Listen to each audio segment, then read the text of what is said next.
Hello, I'm making this video in case I ever need a pet sitter in the future. If I ever go somewhere, if I ever go somewhere for like a few weeks or something like that, I should have.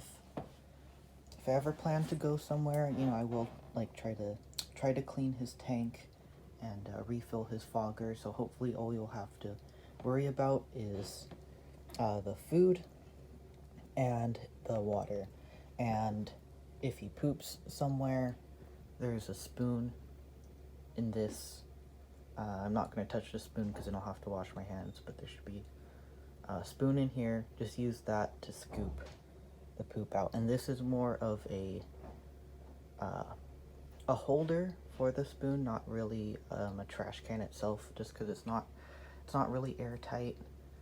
If you just leave it in there, the room's going to smell. So you scoop it out, you put it in there, then you carry the whole thing to the trash can over there, which is more airtight, and then you can just dump it in there. And then leave the spoon in here too, because I don't want the poop spoon lying around. So, okay, I usually have a lock on. This turns clockwise. So, do it first. You turn it counterclockwise, slide it off. I always put it just right here. Make sure I don't forget it. And you can slide it if you just gently press it. I do like to leave a bit of a gap in here just for some airflow. Obviously not too big so he doesn't get out, but when I close it again, I'll show you. But yeah, push it open. And here's the food. When I have my hands free, I would do these all at once, but since I don't, I'm just gonna do one at a time anyway.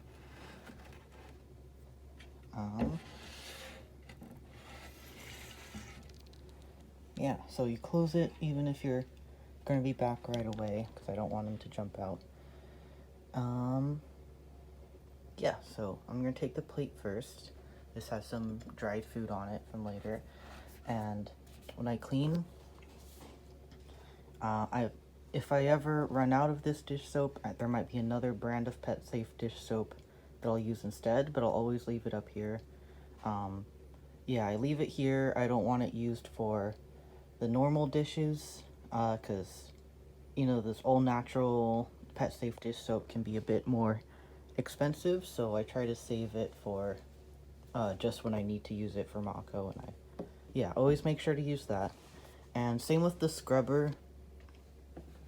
I know it's not going to go to waste, but I don't want it cross-contaminating. I don't want any human food on Mako's plate, and I don't want any of Mako's food touching the plates that people eat off of either. So, I'm just going to take all of these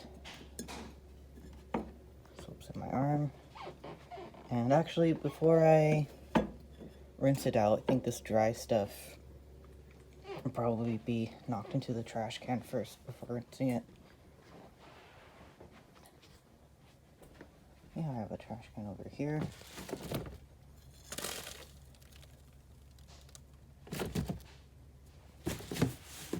Okay.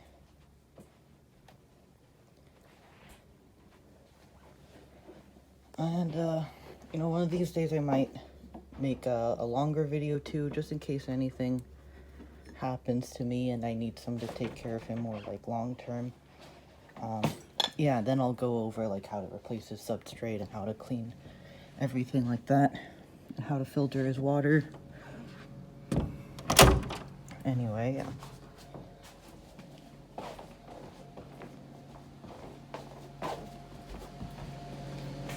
Okay.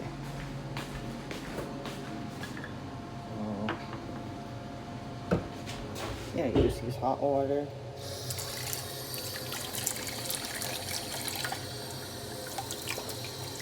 I'm going to put the phone down.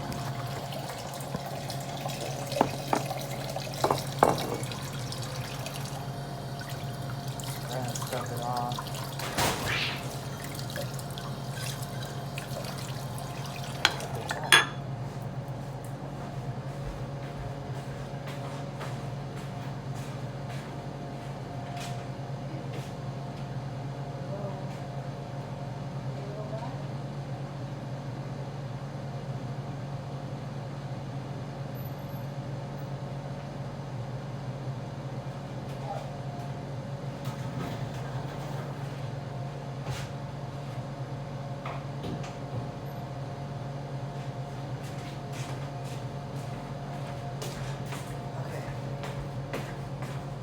Sorry, I think my roommate's cat got stuck in the door or something. Anyway, yeah, rinse it off as much as you can.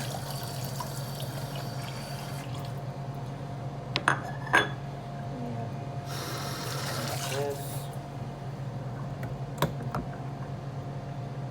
So,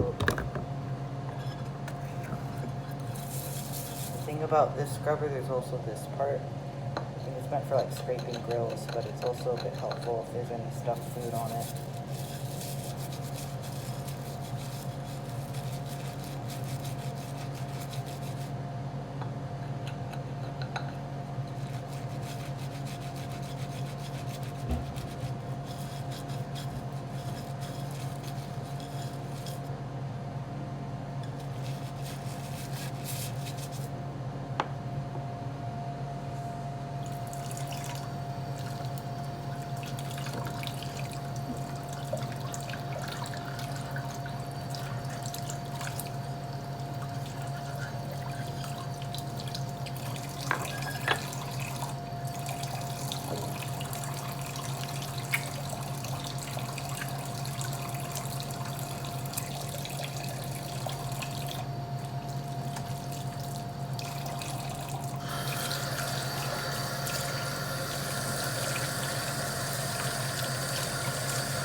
That's clean. Yeah, so, yeah, this freezer, I know there are 7 people living in this house, so it does get pretty crowded. Right now I have some prepared green beans, and if I ever ask for a pet sitter, I will try to make sure to prepare a brown noise bag so you don't run out. But if this happens, if you do run out, this is just this brand of green beans that I bought. I pull it out, I rinse them, and then I chop them up into these little bite-sized pieces. That's really the only way that he'll eat them. He won't eat them if they're whole. So yeah, just put. And, yeah, the vet did say, I used to feed him a bit differently, but the vet did say to make sure he has vegetables daily, and to put on a lot of them. Yeah, so give him, like, plenty of vegetables. You could also pour it on if you don't want to touch it. But I just washed my hands. But yeah, if you ever need to, just get these types of green beans. It doesn't have to be the exact brand, but, you know. Yeah, rinse them, chop them like that, and then just put them back in the same bag. And you can roll it up like that. And yeah, it'll be good to put back in the freezer for now. And since I'm doing like a tutorial, I also have a bag of frozen blueberries over here. And, yeah, he really likes blueberries, but, their diet's only supposed to be 10% fruit, so I don't give him a whole lot. And this is not, I don't give him blueberries daily either, it's just, maybe like weekly, maybe, or like twice a week, maybe. Yeah, just give him that. Make sure you... And these, you know, these blueberries, they were just normal frozen blueberries. I didn't prepare them in any sort of way. They just, yeah, they come like this. And, yeah. For myself, I'm not usually too big on organic, but it's because he's so small, you know? Lizards, you know, pesticides are meant for killing, like, small bugs, and, yeah. I'm sure other reptile owners would call me paranoid for thinking that, like, pesticides could hurt a lizard that small, but, you know, and I'm sure they're right. I'm sure he's probably fine, but, you know, I just like to be sure. And, okay. So, the next thing. So the vet says that he needs vegetables daily.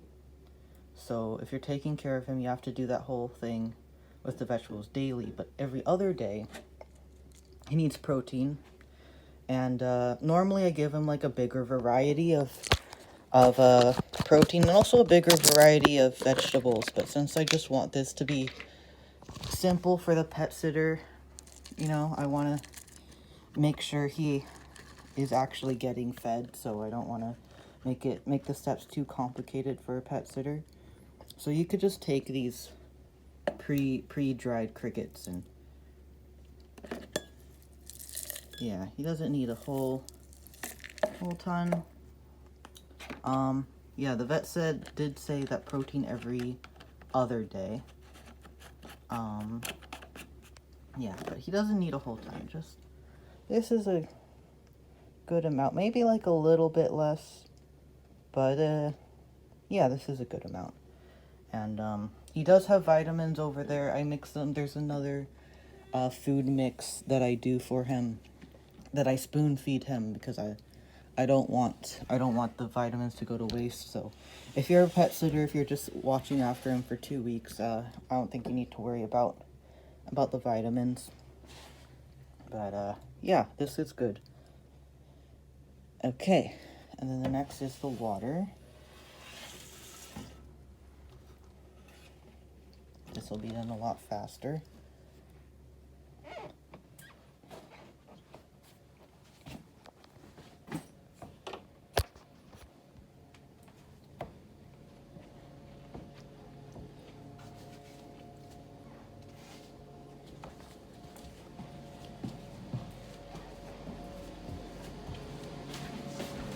So I'm just gonna rinse this with hot water. This is what I do daily. Even if he doesn't finish drinking all of his water, there's usually still some water left, but it does get dirty and stale, so I just rinse it out with hot water daily. And I do wash it with soap. Weekly. And yeah, I thought you just need, like, you know, a little drop of the same dish soap. If you really need to scrub it, then there's the scrubber there.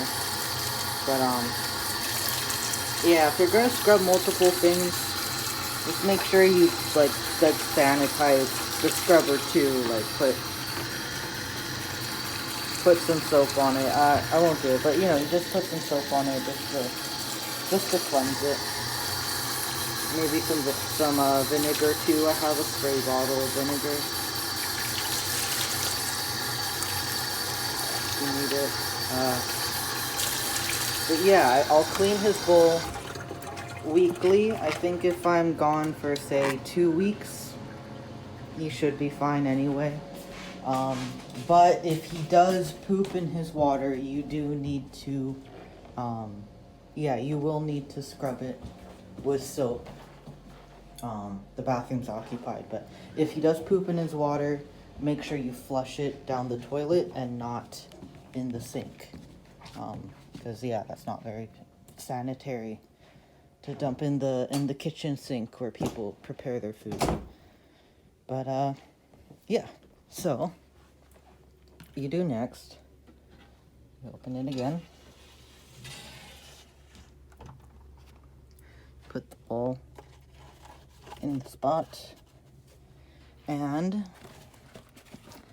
So I asked the pet store what water they gave him because I figured whatever he was used to was probably good.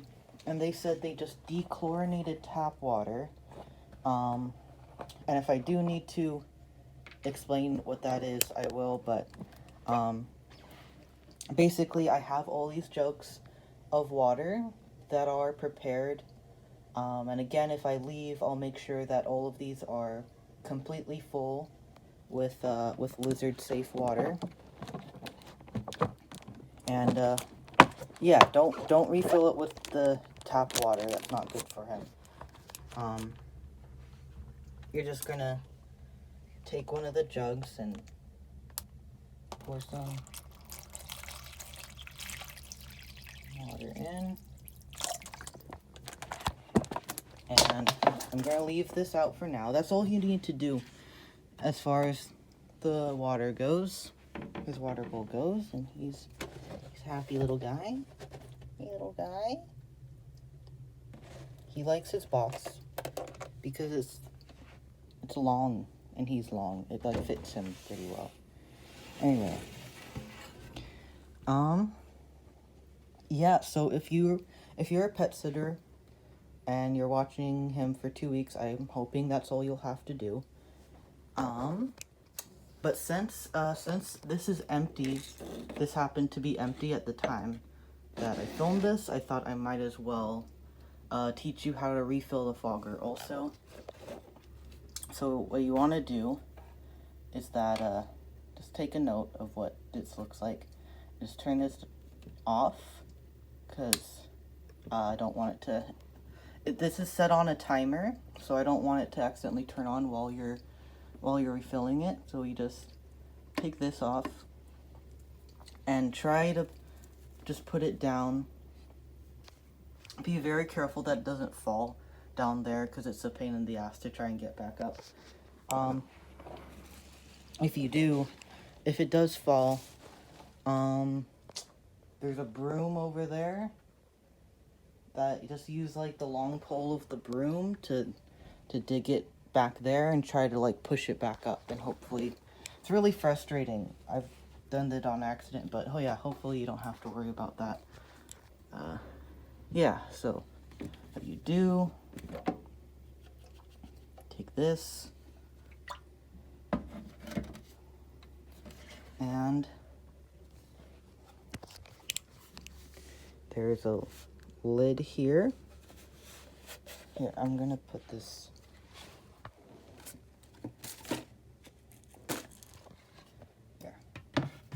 down here. There's a lid here that turns, turns counterclockwise. Okay, put it where you won't lose it. And, oh, I forgot. Yeah, so you pour the water into this hole. Usually when I open it, I'll find that there's still some water caught at the bottom of this.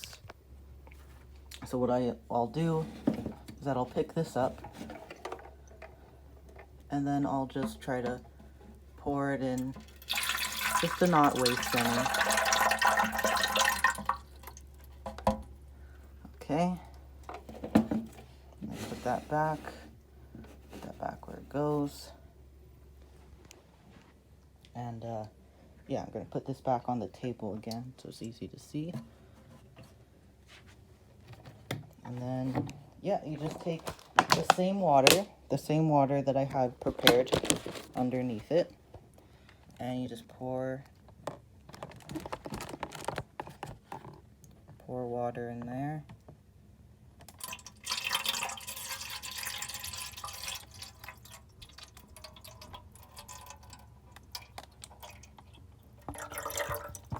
Okay, so I think I need a bit more.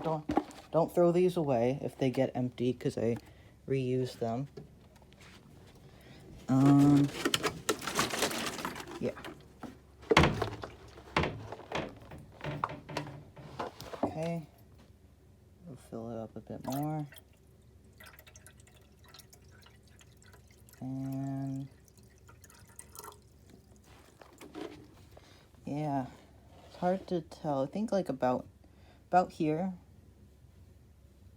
This is a good level, like where this little ridge is. So what you do is that you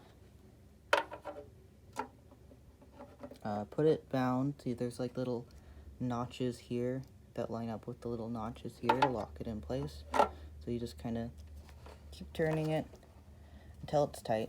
And try not to push this thing because this is what releases the water into the fogger. So if you press it with your finger, you're going to spill water all over yourself. Alright, so what you do after this is that you turn it over. Oh, this is going to be hard to do with one hand. But basically, I'll try to explain it in case I can't catch it.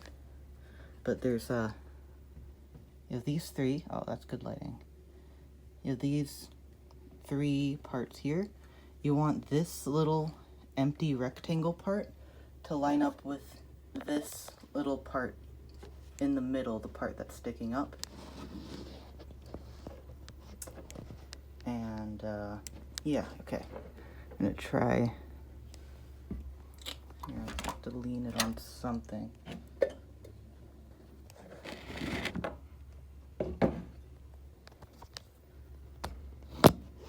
I might have to do this another time and get a friend to film it, but I'm tired of procrastinating, so here, just put this like that, drop it down, there. And then you make sure that you put the tube back on. Doesn't really click, but it does go into place. It comes in and out pretty easily, so just make sure it's in there, and then click. And I'll make a note of exactly where the knob should be before I leave, if I do leave. I've noticed it tends to change on the time of year. In the summer, I have to make it a lot higher so it doesn't get too dry. But now, about this level has been good. But yeah, I'll definitely make a note of that before I leave. And yeah, that's all I have. Yeah, I might make a longer, more detailed one in the future. Might have a friend help me film, make like a better version of this one. But yeah, that should be all you need to know for just daily pet sitter care. Okay.